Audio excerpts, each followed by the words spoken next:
Bonjour, peuple de Dieu, bonjour, bien-aimés du Seigneur.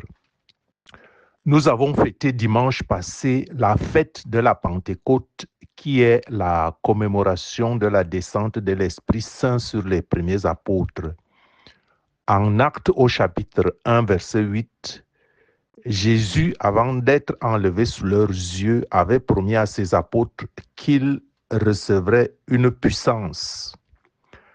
Acte 1, verset 8, mais vous recevrez une puissance, le Saint-Esprit survenant sur vous, et vous serez mes témoins à Jérusalem, dans toute la Judée, dans la Samarie et jusqu'aux extrémités de la terre.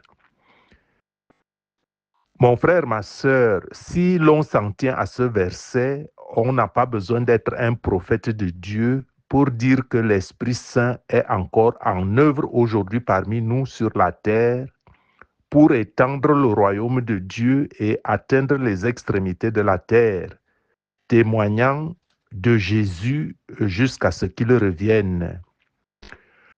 Par conséquent, le croyant doit vivre son temps et son époque parce que Dieu a fait des ères, des temps et des époques et des saisons afin que ses desseins s'accomplissent sur la terre. Et c'est le fameux que ton royaume descende sur la terre comme il est établi dans les célestes cieux que nous connaissons dans l'évangile de Matthieu. Par conséquent, nous alignons donc à cette saison qui est notre saison, la saison, les temps de la fin. Nous allons invoquer le Saint-Esprit qui est déjà là, qui est un don qui est descendu sur terre depuis l'an 33 de notre siècle sur les premiers apôtres et qui est sur terre, qui vit sur terre et qui est là comme don et qui n'attend que qu'on l'invoque, qu'on lui fasse de la place dans nos cœurs, dans nos esprits et dans notre temple. Christ avait bien dit qu'il nous envoie un consolateur qui serait avec nous jusqu'à la fin du monde. Et voilà pourquoi il est écrit en Matthieu au chapitre 28, à partir du verset 19, il est écrit « Allez, faites de toutes les nations des disciples, les baptisant au nom du Père et du Fils et du Saint-Esprit, et enseignez-leur à observer tout ce que je vous ai prescrit. Et voici, je suis avec vous tous les jours jusqu'à la fin du monde. » Et donc, il y a un baptême d'eau, comme je le disais la dernière fois, il y a aussi le baptême du Saint-Esprit. Et donc, si nous nous reconnaissons en Christ par le baptême d'eau, en mourant à notre vieille personnalité et en naissant dans une nouvelle vie en Jésus-Christ, il nous faut aussi maintenir le feu du Saint-Esprit, la flamme qui nous guide, qui nous habite, qui nous éclaire. Parce qu'un feu, on l'entretient. Quand on se réchauffe avec du bois, le bois produit du feu. Et si le bois finit, le feu va certainement s'éteindre. Et notre bois ici, c'est notre foi, c'est nos prières, c'est notre engagement. Et cela demande de la volonté personnelle et chacun en ce qui le concerne. Et aujourd'hui donc, en ce 31 mai 2026, nous allons allier cette mission que Jésus nous donne en Matthieu au chapitre 28, à partir du verset 19. Allez, faites de toutes les nations les disciples, les baptisant au nom du Père et du Fils et du Saint-Esprit. Nous allons allier cette mission que Jésus-Christ donne à l'Église. Nous allons l'allier à ce jour où le monde fête la fête des mères. La fête des mères, comme il est écrit en Exode au chapitre 20, verset 12, « Honore ton père et ta mère, afin que tes jours se prolongent dans le pays que l'Éternel ton Dieu te donne. » Donc aujourd'hui, c'est la fête des mères. Nous devons honorer les mères comme la parole de Dieu nous le recommande. Et que le Saint-Esprit nous aide donc à accomplir cette lourde mission hein, celle d'honorer les mères, qui n'est pas toujours évidente dans beaucoup de familles. Pas seulement dans les familles divisées, même dans les familles unies, cette mission n'est pas toujours évidente. La mère n'a pas toujours eu la place qui est la sienne, soit parce qu'elle est violentée par le mari, et soit parce qu'elle est violentée même par les enfants qu'elle a portés dans son ventre. Et donc, je nous recommande de revenir à la parole de Dieu et de respecter nos mères, et même honorons nos mères. Dieu n'a pas dit honore ta mère si elle est une bonne mère. Il n'a pas dit honore ta mère si elle n'est pas sorcière. Dieu a dit honore ton père et ta mère, afin que les mères deviennent aussi ce que Dieu a pensé en les créant, hein, de la côte de l'homme. Hein, si nous honorons les mères, qu'elles soient bonnes, qu'elles soient mauvaises, qu'elles soient sorcières, nous devons leur donner l'honneur qui leur revient, parce que Dieu seul sait pourquoi. Si nous sommes chrétiens aujourd'hui et que peut-être notre mère ne l'est pas, Dieu seul sait pourquoi il nous a fait naître de cette mère-là. Et voilà pourquoi nous devons l'honorer, afin que par notre comportement, nous la gagnions dans le Seigneur, si elle n'était pas dans le Seigneur. Et les mères doivent aussi reconnaître qu'elles ont été créées à partir de la côte de l'homme. Et voilà pourquoi Paul nous dit en 1 Corinthiens au chapitre 11, verset 9, « Et l'homme n'a pas été créé à cause de la femme, mais la femme a été créée à cause de l'homme. » Donc, ce verset aborde un thème fondamental lié à la création et au rôle dans le cadre de la relation entre l'homme et la femme. Hein, les relations familiales, hein, qui ne sont pas toujours équilibrées parce que les gens ont une mauvaise compréhension et ils sont mal enseignés. Hein, ceux qui revendiquent aujourd'hui l'égalité de l'homme et de la femme, hein, ont peut-être leur raison, mais d'une manière ou d'une autre, peut-être inconsciente, hein, ils renient l'autorité de Dieu, l'autorité établie par Dieu, parce que Dieu a fait de l'homme le chef de la famille. Je n'ai pas dit que si l'homme est le chef de la famille, les autres doivent être esclaves. Éphésiens chapitre 5, verset 22 nous dit, « Femmes, soyez soumises à vos maris comme au Seigneur, car le mari est le chef de la femme, comme Christ est le chef de l'Église, qui est son corps et dont il est le sauveur. Or, de même que l'Église est soumise à Christ, les femmes aussi doivent être soumises à leur mari en toutes choses. » Et plus loin, il est recommandé aux hommes d'aimer leurs femmes comme leur propre chair.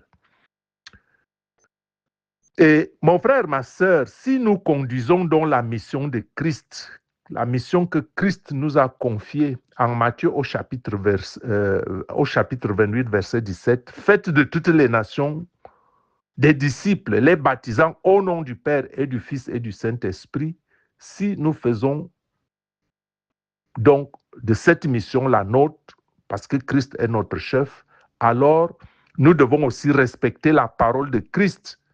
Hein, on ne peut pas conduire la mission de Christ en s'appuyant sur des pensées propres, hein, ou en s'appuyant sur la sagesse des hommes. Hein, et voilà pourquoi aujourd'hui nous allons invoquer le Saint-Esprit afin que le Saint-Esprit nous aide à comprendre que c'est la parole de Dieu qui nous guide comme autorité. Philippiens 4 au verset 9 nous dit, « Ce que vous avez appris, reçu et entendu de moi, dit Jésus, et ce que vous avez vu en moi, pratiquez-le. » Philippiens 4, verset 9, « Ce que vous avez appris, ce que vous avez reçu et entendu de moi, et ce que vous avez vu de moi, pratiquez-le. Et le Dieu de paix sera avec vous. » Et c'est ce que nous allons faire. Nous allons honorer les femmes, nous allons honorer les mères, indépendamment de ce qu'ils sont, les honorer parce que c'est la parole de Dieu et la parole de Dieu a autorité. Et comme cette pratique est difficile, imaginez-vous qu'on vous demande d'honorer votre mère qui est peut-être sorcière, je n'en sais rien.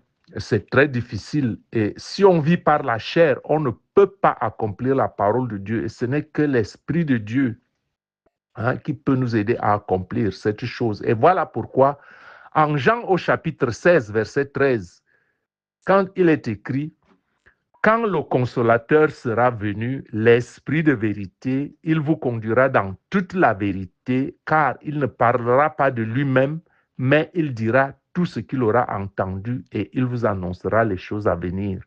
Et voilà pourquoi, en ce jour, nous allions à ce que nous avons fêté la semaine passée, la descente du Saint-Esprit dans l'Église. Nous allons invoquer le Saint-Esprit afin qu'il demeure en nous. C'est déjà un don, mais ce don-là, il faut déjà l'avoir. Ce don nécessite que nous nous purifions. Et voilà pourquoi, avant d'invoquer le Saint-Esprit, nous invoquons le sang de Jésus, afin que le sang de Jésus, qui est le sang de la rédemption, le sang de la rémission des péchés, nous purifie. Nous acceptons le sang de Jésus, pas parce que nous sommes justes, mais parce que ce sang vient nous justifier. Jésus a fait verser son sang afin que nous soyons purifiés. Comme nous sommes purifiés, donc du sang de Jésus, nous pouvons aussi accueillir le Saint-Esprit qu'il nous donne comme don. Donc, nous disons, et dis avec moi, Saint-Esprit, je t'invoque. Saint-Esprit, je t'invoque. Entre dans ma maison. Saint-Esprit, entre dans ma vie. Je suis ton temple. Purifie-moi, ô Saint-Esprit. Saint-Esprit, aide-moi à vivre dans la pureté. Viens avec ta puissance et ton autorité. Toi qui fais toutes choses depuis que Christ est monté, toi qui agis en nous au lieu et place de Jésus-Christ, viens, ô glorieux Esprit. Seigneur Jésus, remplis-moi de ton esprit, remplis-nous de ton glorieux et précieux Saint-Esprit. En Actes au chapitre 2, verset 17, il est écrit, « Dans les derniers jours, dit Dieu, je répandrai mon esprit sur toute chair. Oui, sur mes serviteurs et sur mes servantes, dans ces jours-là, je répandrai mon esprit. » Père éternel, répands ton esprit sur nos vies. Nous t'invitons, nous te recevons, nous t'accueillons avec joie, nous te louons, nous te glorifions, nous t'élevons. Viens, Esprit Saint, Esprit de sainteté, Esprit de sagesse, Esprit d'amour, Esprit de crainte du Seigneur, souffle un vent de changement dans nos vies afin que nos vies reflètent la gloire de Jésus-Christ. Souffle un vent de changement comme au jour de la Pentecôte, un vent puissant, un souffle de transformation qui bouleverse nos vies selon la volonté de Dieu. Saint-Esprit, nous avons besoin de toi pour marcher selon l'Esprit et non selon les désirs de la chair. Saint-Esprit, conduis-nous et fais-nous produire le fruit de l'Esprit afin que toute notre vie soit guidée, influencée et remplie par toi. Seigneur Jésus, nous prions pour vivre une rencontre forte et durable avec le Saint-Esprit, une rencontre dans notre vie de tous les jours, guidée par le Saint-Esprit, une expérience comme celle du jour de la Pentecôte, des hommes simples transformés en puissants témoins de la parole de Christ. Qu'un vent impétueux descende maintenant du ciel et balaie toute maladie, toute affliction, toute situation tenace qui nous afflige, toute faiblesse, et emporte toute inquiétude, toute angoisse et toute anxiété de nos vies. Au nom tout-puissant de Jésus-Christ, Saint-Esprit, prends le contrôle de nos vies, de nos maisons, de nos familles et apporte la sagesse, l'amour et la crainte du Seigneur. Allume un feu et mets nos cœurs en flammes. Nous avons besoin d'être conduits par toi. Seigneur, aide-nous à nous débarrasser de ce qui nous bloque, à nous détacher de tout lien qui nous éloigne de toi. Ô glorieux Saint-Esprit, pénètre nos cœurs, ôte tout ce qui est toxique, tout ce qui est impie, tout ce qui conduit à la ruine spirituelle. Oriente nos cœurs vers les choses d'en haut, le royaume éternel, afin que Jésus-Christ soit glorifié par et dans nos vies, ici et maintenant. Saint-Esprit, Restaure tout ce que le temps et l'ennemi a gâté. Restaure-nous, corps, âme et esprit. Restaure les relations dans les familles et que les mères retrouvent la place qui est la leur dans les familles. Seigneur Jésus, je m'incline devant toi humblement aujourd'hui et prie pour toutes les familles de la terre. Dieu a dit en Genèse au chapitre 12, verset 3, « Toutes les familles de la terre seront bénies en toi, Abraham. » Cette prophétie s'accomplit à travers Jésus-Christ et qu'elle s'accomplisse aussi dans nos familles aujourd'hui. Jésus-Christ, descendant d'Abraham selon la chair, qui apporte le salut et la restauration à toutes les nations, conformément à la promesse divine. C'est lui qui nous donne son esprit comme don. Merci pour le don du Saint-Esprit, mon aide, le paraclet divin, défenseur, intercesseur, consolateur. Merci pour le don du Saint-Esprit, mon aide, le paraclet divin, défenseur, intercesseur, consolateur. Merci Seigneur Jésus pour le don du Saint-Esprit, mon aide, le paraclet divin, défenseur, intercesseur, consolateur. Je m'accroche à ta promesse, tu ne m'abandonneras jamais. Précieux Saint-Esprit, sois avec moi tous les jours de ma vie, brise la faiblesse de ma foi, brise les actes des ténèbres, brise les malédictions générationnelles, brise les autels héréditaires qui parlent encore contre ma destinée. Retire le voile de mes yeux afin que je voie comme Dieu voit et enlève les bouchons de mes oreilles afin que j'entende la seule voix du Saint-Esprit et non celle de l'ennemi. Saint-Esprit, sois mon guide. Reste ici, Saint-Esprit. Parle ici, Saint-Esprit. Veille ici, Saint-Esprit. Maintenant et toujours et à tout jamais, au nom tout puissant de Jésus-Christ. Je suis votre frère et serviteur Gabriel Messi. Soyez bénis au nom de Jésus. Priez aussi pour moi. Amen. Je vous aime, je vous aime, je vous aime de l'amour en Jésus. Soyez bénis au nom tout puissant de Jésus. Amen.